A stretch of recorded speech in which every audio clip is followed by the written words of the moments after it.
Hello दोस्तों आप लोग का हमारे चैनल में स्वागत है। दोस्तों आज हम लोग देखने वाले हैं बेसिक इलेक्ट्रिकल के 10 न्यूमेरिकल क्वेश्चन जो सभी प्रकार के कॉम्पिटिटिव एग्ज़ामों में पूछे जाते हैं। ये सभी वे क्वेश्चन हैं जो हमेशा एग्ज़ामों में पूछे जाते हैं। तो देखते हैं, पहला क्वेश्चन दिया हुआ है, 3 inductors each of 60 milli henry are connected in delta. The value of inductance of each arm of the equivalent star connection is. बोल रहा है कि डेल्टा में हमारे 3 इंडक्टर्स कनेक्टेड हैं जिसकी वैल्यू, प्रत्येक की वैल्यू दी हुई है 60 मिली हेनरी। अगर हम लोग इसको स्टार में कन्वर्ट करते हैं तो प्रत्येक की वैल्यू क्या होगी। तो देखिए, हम लोग एक फार्मूला जानते हैं, एल डेल्टा बराबर होता है 3 इंटू एल स्टार। अब हम लोग बात करते हैं, हम लोग को डेल्टा में वैल्यू दी हुई है, स्टार में निकालना है। तो एल स्टार बराबर हो जाएगा एल डेल्टा बटे में 3। हम लोग बात करते हैं एल डेल्टा की, तो इंडक्टेंस की हम लोग को वैल्यू दी हुई है 60 मिली हेनरी डेल्टा में। तो हम लोग 60 मिली हेनरी रख देंगे, बटे में 3 कर देंगे, तो हमारा आ जाएगा 20 मिली हेनरी। यानी हमारा ऑप्शन नंबर सी इसका सही हो जाएगा। स्टार में जो वैल्यू आएगी इंडक्टेंस की हो जाएगा 20 milli henry. Option number C सही हो जाएगा। अगला क्वेश्चन देखते हैं, दिया हुआ है 3 equal impedance are first connected in delta across a 3-phase balance supply if the same impedance are connected in star across the same supply। देखिए बात कर रहा है इसमें इम्पीडेंस की, तो पहले इम्पीडेंस के लिए भी हम लोग जान लेते हैं, Z डेल्टा बराबर होता है 3 इंटू जेड स्टार। अब हम लोग देखते हैं कि पहले हम लोग को किस में दिया हुआ, डेल्टा में दिया हुआ इम्पीडेंस। अब बोल रहा है कि स्टार में अगर कर देंगे तो क्या होगा। देखिए स्टार में हमारा अगर इम्पीडेंस जाएगा तो हमारा डेल्टा से 1/3 हो जाएगा, यानी कि डेल्टा से हमारा वैल्यू क्या हो जाएगा, कम हो जाएगा, 1/3 हो जाएगा। स्टार में इम्पीडेंस जाएगा तो 1/3 हो जाता है डेल्टा की कंडीशन से। तो अब हम लोग बात करते हैं, देखिए पावर की। पावर हमारा P बराबर होता है VI और V बराबर होता है I इंटू जेड। ये हमारा हो जाएगा I, तो हमारा आ जाएगा I²Z, यानी P हमारा डायरेक्टली प्रोपोर्शनल हो गया Z के। अब देखिए हमारा स्टार में जाने के बाद इम्पीडेंस Z की वैल्यू क्या हो गई थी, घट कर 1/3 हो गई थी। तो पावर भी हमारा क्या हो जाएगा, घट कर 1/3 हो जाएगा, क्योंकि इसका डायरेक्टली प्रोपोर्शनल है। तो देखिए इसका ऑप्शन नंबर में सी में दिया हुआ है, power consumed will be 1/3 of the previous value.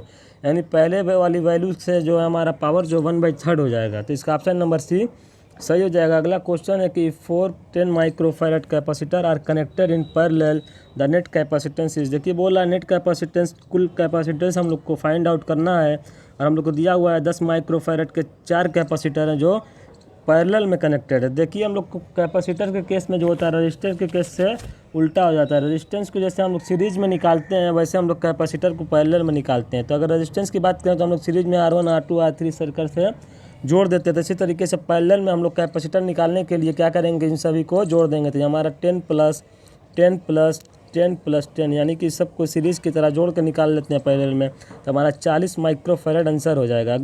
देखते हैं इसका ऑप्शन नंबर बी सही हो जाएगा, 40 माइक्रोफैरड। अगला क्वेश्चन है, in the measurement of power in a balance 3-phase circuit by 2 wattmeter method, if the 2 wattmeter show equal reading then the power factor of the circuit is. बोल रहा है कि power factors हम लोग को निकालना है सर्किट का क्या होगा। और हम लोग को दिया हुआ है कि पावर मेज़र करने में जो बैलेंस सर्किट की बात कर रहा है उसमें दोनों वाटमीटर जो हैं उसकी जो इक्वल रीडिंग शो हो रही है। तो देखिए हम लोग को दिया हुआ है, मान लीजिए कि W1 और W2 हमारे जो वाटमीटर की रीडिंग है दोनों क्या है, बराबर हैं। हम लोग दोनों को मान लेंगे x है। तो अगर बात करते हैं हम लोग, एक फार्मूला होता है tan phi बराबर होता है √3 W1 - W2 बटे में W1 + W2। अगर हम लोग इसकी वैल्यू रखते हैं तो हमारा हो जाएगा √3 W1 W2 दोनों की वैल्यू क्या बराबर है, यानी x है, तो x - x बटे में x + x हो जाएगा। अब देखिए इसको हम लोग सॉल्व करेंगे तो हमारा आएगा tan phi बराबर आएगा, देखिए इसके वैल्यू ये 0 हो जाएगी, तो यानी हमारा टोटल आ जाएगा 0। तो tan phi बराबर 0 आ गया। तो हम लोग जानते हैं कि tan 0 इसका मान 0 होता है, तो हमारा हो जाएगा tan 0। बात करते हैं यहाँ से फाई की, तो फाई हमारा आ गया 0 डिग्री। देखिए अब हमारा फाई 0 डिग्री आ गया है। अब हम लोग देखते हैं फाई जब 0 डिग्री आ गया, हम लोग को निकालना क्या, पावर फैक्टर। तो देखिए पावर फैक्टर जो होता है हमारा cos phi। बात करते हैं cos phi की, तो cos 0 डिग्री यहाँ हो जाए, क्योंकि हम लोग फाई का वैल्यू 0 डिग्री पीछे निकाले हैं। तो इसको हम लोग देखते हैं, cos 0 डिग्री का मान होता है 0, इसका मान होता है 1, जिसको बोलते हैं यूनिटी। तो इसका पावर फैक्टर क्या आ गया, यूनिटी या इकाई या 1 जिसको बोलते हैं। तो इसका ऑप्शन नंबर भी सही हो जाएगा। अगला क्वेश्चन है, 3 resistance 5 ohm each are connected star value of equivalent delta resistance are. बोल रहा है कि स्टार में 5 ओम के रेजिस्टेंस हमारे कनेक्टेड एंड डेल्टा में क्या वैल्यू होगी। तो देखिए R डेल्टा बराबर होता है 3 इंटू R स्टार। हम लोग को स्टार में वैल्यू इसमें दी है, डेल्टा में कनेक्ट करना है, डेल्टा में दिखाना है। तो 3 इंटू आर स्टार की वैल्यू हम लोग को दी हुई 5 ओम, हमारा टोटल हो जाएगा आर डेल्टा 15 ओम, यानी डेल्टा में हमारा कितना हो जाएगा 15 ओम। ऑप्शन नंबर डी इसका सही हो जाएगा, 15 ओम ईच। अगला क्वेश्चन है कि voltage source having an open circuit voltage of 150 volt and internal resistance of 75 ohm in is equivalent to a current source of. हम लोग को देखना है कि वोल्टेज सोर्स को कैसे करंट सोर्स में कन्वर्ट करते हैं। तो हम लोग सबसे पहले जानते हैं, देखिए वोल्टेज सोर्स की अगर बात करें, देखिए वोल्टेज सोर्स जो होता है हमारा, वोल्टेज सोर्स की अगर बात करें दोस्तों, देखिए वोल्टेज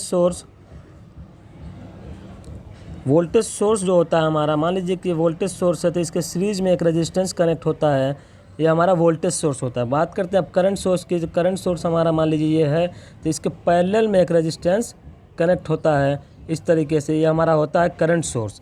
तो देखिए हम लोग को वोल्टेज सोर्स को कन्वर्ट करना है किसमें, करंट सोर्स में। तो अब हम लोग वोल्टेज सोर्स को करंट सोर्स में कन्वर्ट करने के लिए करते क्या है कि देखिए हम लोग को दिया हुआ है 150 वोल्ट दिया हुआ, 75 ओम दिया हुआ है। तो हम लोग सबसे पहले करंट निकाल लें, करंट आई बराबर वी बाई आर से करंट निकालेंगे। तो 150 हमारा वोल्टेज दिया हुआ है, 75 हमारी रेजिस्टेंस की वैल्यू दी हुई है, तो हमारा 2 एम्पियर की करंट आ गई। अब हम लोग इसी 2 एम्पियर की करंट को क्या करेंगे, ये हमारा करंट सोर्स में कन्वर्ट कर देंगे, हमारी 2 एम्पियर की करंट हो गई। इसके पैरेलल में हमने बताया कि एक रेजिस्टेंस कनेक्ट होता है जो हमारा करंट सोर्स होता है। तो यही रेजिस्टेंस जो हमारा दिया हुआ है 75 ओम, ये हमारा कहाँ चल जाएगा, पैरेलल में चल जाएगा, यानी कि 2 एम्पियर कि जो हमारी करंट है वो पैरेलल में हो जाएगी किसके, 75 ओम के रेजिस्टेंस से, यही हमारा करंट सोर्स में कन्वर्ट हो गया। देखते हैं इसका ऑप्शन नंबर जो सी दिया हुआ है 2 एम्पियर इन पैरेलल विद 75 ओम, ये हमारा ऑप्शन सही हो जाएगा। अगला क्वेश्चन देखते हैं। अगला क्वेश्चन दिया हुआ 3 resistance each of R ohm are connected to a form a triangle, the resistance between any 2 terminals will be. बहुत ही इंपॉर्टेंट क्वेश्चन है दोस्तों, ये हमेशा एग्जाम में पूछा करता है। तो देखते हैं इसको हम लोग बहुत आसानी से सॉल्व कर सकते हैं। देखिए बोला 3 resistance each of R ohm are connected to form a triangle, कुछ इस तरीके से हमारा ट्रायंगल के रूप में जो है 3 रेजिस्टेंस जो है कनेक्टेड है, यहाँ से सप्लाई दिया गया है, ये हमारा इस तरीके से कनेक्ट है। अब कह रहा है किसी 2 पॉइंट के बीच में हम लोग को क्या निकालना है, टर्मिनल रेजिस्टेंस निकालना है। तो देखिए हमारा सब जो आर ओम का रेजिस्टेंस दिया हुआ है, देखिए इसके लिए एक फार्मूला होता है, जब सेम रेजिस्टेंस हो, तीनों की वैल्यू अगर सेम हो, किसी भी 2 पॉइंट के बीच में ट्रायंगल में अगर पूछ रहा है तो हम लोग कर देते हैं। मान लीजिए 2 पॉइंट ए और बी के बीच में हम लोग निकालना है, ए और बी ये है, इसके बीच में निकालना है, तो हमारा फार्मूला होता है ए बी बराबर 2/3 आर। आर की वैल्यू हमारी आर ही दी हुई है तो यहाँ पे आर हो जाएगा। अगर आर की वैल्यू कुछ और दी होती तो वहाँ आर की जगह वहाँ पे हम लोग रख देते हैं। यहाँ पे आर की वैल्यू कुछ नहीं दी हुई है, आर ही है, तो हमारा 2/3 आर आंसर हो जाएगा, इसका फार्मूला होता है। तो इसका ऑप्शन नंबर डी हमारा सही हो जाएगा, 2/3 आर।